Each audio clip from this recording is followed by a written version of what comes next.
What's up? What's up? It's your boy Sneaky Q back again with my magazine. I got a special guest for you guys today, Mr. James Jrowe the third. Jrowe, what's up, brother? What's good? What's good, bro? How you doing? All right, man. So you already done released the B.L.U.E. Yeah, B.L.U.E album. most definitely. Dropped it on us. Yeah, Getting a lot of feedback from the fans. yeah. Let's talk about that album. Well, the album B.L.U.E is an acronym for B.L.U.E usually ends. Okay. Every song when I was making the album, I didn't feel that every song was telling a connection story, but rather a temporary feeling that I was having at the moment. So, when you're at a strip club, if you're throwing money on strippers, you probably just loving these females, what I'm saying, for the time being, and you don't want to talk to them later. Yeah, but, definitely. it's just something I came up with, and when you putting your heart out there for somebody, they might love you for a certain amount of time, and then it might be over. Definitely. So yeah, that's where that came from. Definitely, man. So let me ask you this now. How long did it take you to record this album? Man, the first song I recorded was maybe about 2.5 to 3 years ago. Okay. And then Which track was that? Because I listened to the majority of the album. It was Pull Up, I believe. Pull Up, okay. Yeah, Pull Up and Do That. I did them around the same time. Okay. But Pull Up featuring my homeboy Beats from Chicago. I did that a minute ago, produced by my homeboy Money Mills. Okay. And then I want to say, I moved out to Atlanta in November 2014. Okay. I had just did my record Murderer, also produced by Money Mills, which buzzing out here in the streets. Okay. And once we did that, I want to say like the last 2 or 3 months, I went back to Chicago for about a month, and I just wrote like the last 7 songs off the album, just right there in that month, and then recorded everything. Definitely, man. That's when it took flight. So you're responsible for writing all of these songs on this album. Write everything. So let's talk about your thought process when you're writing. It because I mean, a lot of the things are more experience based, right? Right. Yeah. It goes from a number of things. First, you hear the beat and everything, you hear the production, and it just tells you a lot. And so, what my process is, I don't like to write down on paper because it slows me down, and I don't have the same feeling that I initially thought when I heard what I was saying in my head.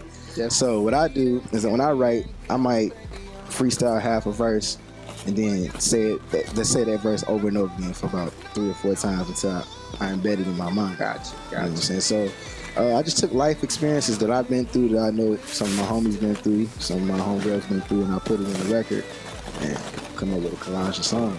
Definitely, man. You definitely create buzz out here. Yeah. Let's talk about your early musical influences as far as like, influencing people you got brought up in. Because I mean, obviously coming from Chicago, it's rich in music. So let's talk about some of your early influences. Well, originally, I'm born originally from Gary, Indiana. So, of course, Michael Jackson, being from Gary as well, that's initial influence off top. Also, my father, he's a musician. Okay. He plays organ and sings as well. He come from a musical background. Yeah, come from church, play the drums, everything. So I've been doing that for a while. If it wasn't for my grandmother, rest in peace, who started this, she's the one that discovered I could sing around the age, I want to say 12. I was messing around on the karaoke machine, and she made me go sing in the church. And I tell you, my knees was knocking when it was time for me to do that solo. I'm like, yo, y'all can put me back behind the set. I ain't with this up front stuff. But once I did that, I started listening to more worldly music, like Luther Vandross and Tyrese, and Jamie Foxx was a big idol of mine. Gotcha. Tank, so. Okay, Tank. That's a good name. That's a good name throughout there. He's one of those guys that have been doing this music thing for years. It's always consistent. Consistent, I would call him. Yeah. So now let's talk about your grandma. Obviously a lot of your music, that's like it was a long time dream for her. Right. You know what I'm saying? So now you took it serious after she passed away. Right. So let's talk about, some of the things she instilled in you as a young boy. Well, basically, she's always given me like faith and vision and belief. She stressed that. I remember my grandmother, I think the only job I've ever seen her have was, other than doing hair at home, and that's when I was super young, but only job I ever seen her have was a job at Kmart. And I remember her all the time telling me, she called me Boo. She's like, Boo, I'm rich. I just want you to know that. But she couldn't give me $20. So I was like, how does this add up? Yeah. And so she ended up moving back down to Springfield, Tennessee. Okay. And then she had a small house there. And then out of nowhere, I went back home to Indiana, and out of nowhere, she sends like me, my aunt, my brother, uncle, stepfather, like cards. And it was just random. So I remember I opened the card and $60 fell out. And I wasn't even looking for the money. So when it happened, I was just like, I just put it back in there and I literally opened it again. Like, gee. And then next thing I know, my stepfather had money in his. My mother had over $1,000 and hers. My auntie had over $1,000. And I'm like, where's she getting this money from? She just giving it away to everybody. And she would never tell us, like, what happened, but I just remember her always saying, I'm rich, I'm rich, I'm rich. And then before you know it, she got a bigger house and she was getting new Cadillacs every year.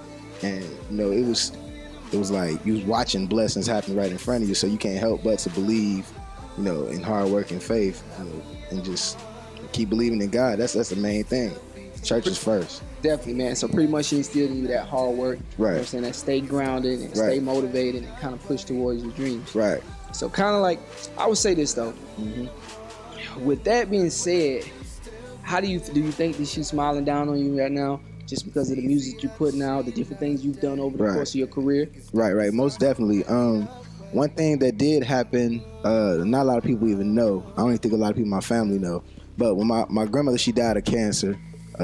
She was a real strong woman. She wouldn't tell you if something was wrong with her. That's something I'm kind of the same way.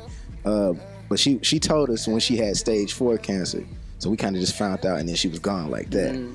So I remember I was in school. I played basketball in college. So I was in school, and I went down to Tennessee to see her. She was like sick, basically on her deathbed. They took her teeth out and stuff, so she looked weird. Jaw structure was weird, and she couldn't talk really. But she could nod her head and everything. That's when I very first made like some music in the studio. It wasn't really a good studio, but it was a sound and everything. So I had some sexy music, and I had like 2 songs that I was like I could play for grandma. Yeah, so I was like, I got some music I want you to hear. Put it in her CD player and she played. I said, you like it? She shook her head, yeah. And then right before I left, I kissed her and said, I love you. And then I walked off. And as I was walking out, I was the last person to come out of the room. And I could hear, I love you too. So I turned around and disbelieved, like looked at her, and she just nodded her head as if like, yeah, I said that. And then when I got home, the next morning, my mother called me screaming, hollering, and that's when she had passed. So it was like as if she waited for us to come. She allowed me to play what I had right there, and then kind of told me to keep going.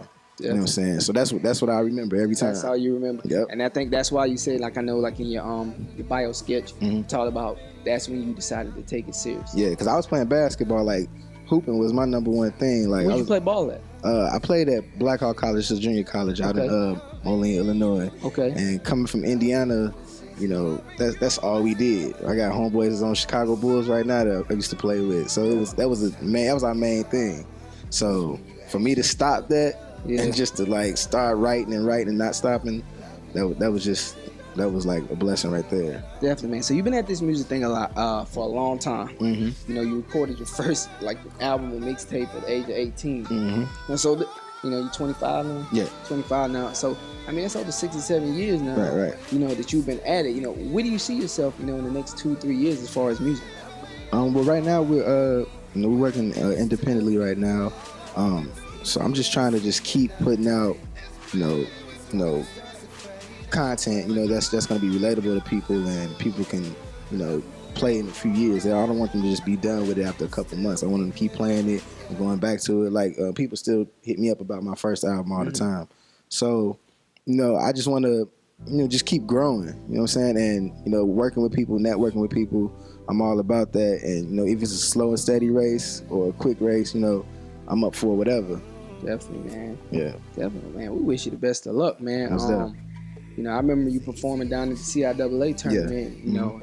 Just the buzz you created, the response you got from the crowd, was enormous. I mean, best of luck to you, brother. Yeah, appreciate that. I know your grandma's smiling down.